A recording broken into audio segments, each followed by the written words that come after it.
This honors geometry lesson is on section 6.6, the sine and cosine ratios. The objectives are to define sine and cosine and to use the sine and cosine ratio to find the missing sides and angles of a right triangle. From the last lesson, we know that the tangent ratio involves only the legs of the right triangle, so the legs that are opposite versus the leg that is adjacent. The sine and cosine ratios each involve one leg and the hypotenuse. The sine ratio is going to use the leg opposite the acute angle, and the cosine ratio is going to use the leg that's adjacent the acute angle.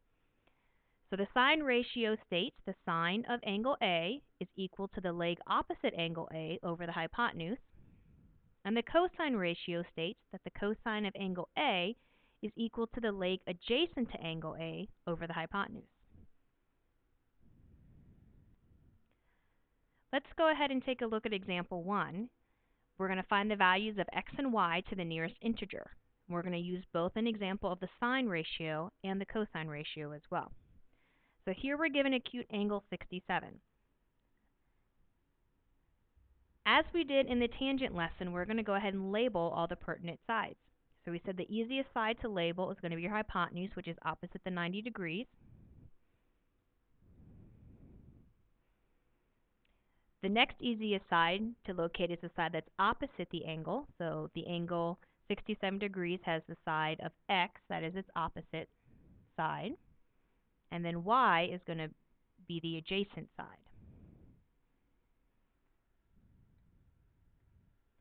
So let's start by finding x. If we look at x, we know that that's going to be the side that is opposite angle 67.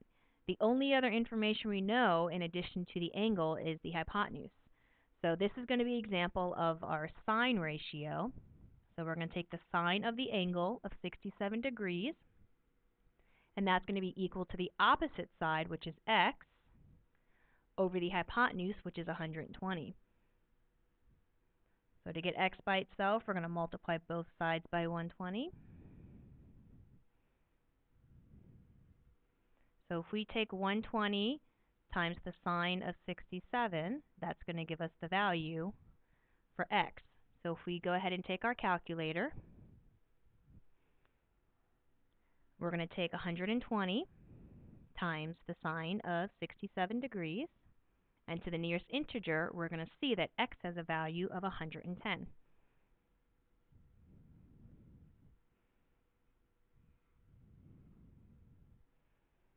We can go ahead and do the same thing for y. So in this case, for y, we have the angle of 67. We also know the hypotenuse, which is 120, so this is going to give us an example of cosine. So we're going to take the cosine of the angle, so cosine of 67 degrees. Remember that ratio says the adjacent leg over the hypotenuse. So y is your adjacent leg, and your hypotenuse is 120. So we're going to go ahead and multiply both sides by 120. So we're going to take 120 times the cosine of 67 degrees to find the value for y. So if we go back to our calculator, we're going to take 120 times the cosine of 67 degrees, and to the nearest integer, we're going to get a measure of 47. So now we know that the length of side y is 47.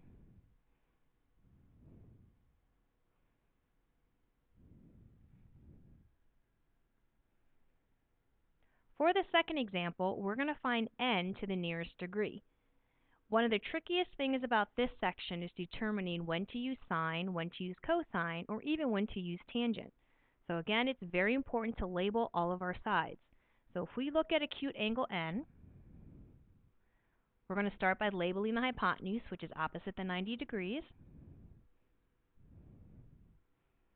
We're going to label the side opposite n, which is 22. And then we're going to label the last side, which is adjacent.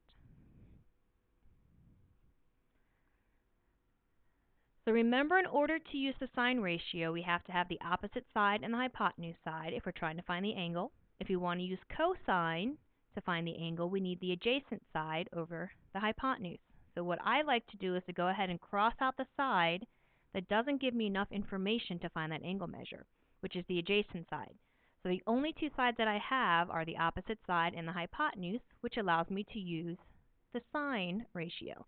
So we're going to say the sine of angle N is going to be equal to the opposite side of 22 over the hypotenuse, which is 40.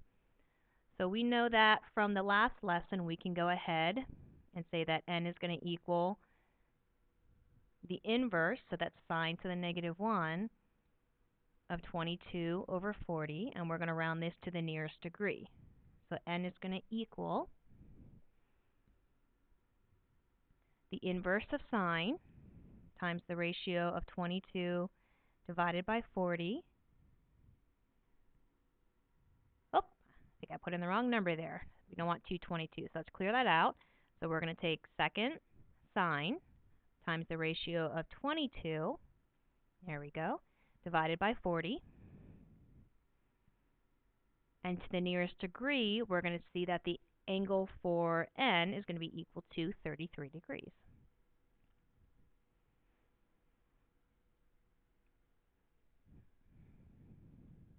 So for the last slide, I just want to do a quick summary of our trig functions. So you may have had friends who've taken this class before, older siblings, and you might have heard the phrase SOHCAHTOA.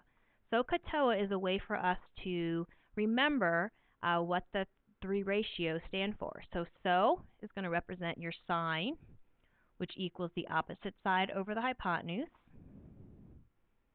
CA is going to represent cosine, which is your adjacent side over your hypotenuse. And TOA represents your tangent, which is your opposite side over your adjacent. So if you remember SO, CA, TOA, it's a quick way to remember which sides you need in order to use each of the ratios. So this is the end of the video lesson on sine and cosine. If you have any questions, watch the video for a second time. If you still have questions, feel free to write those questions down and see me at the next class.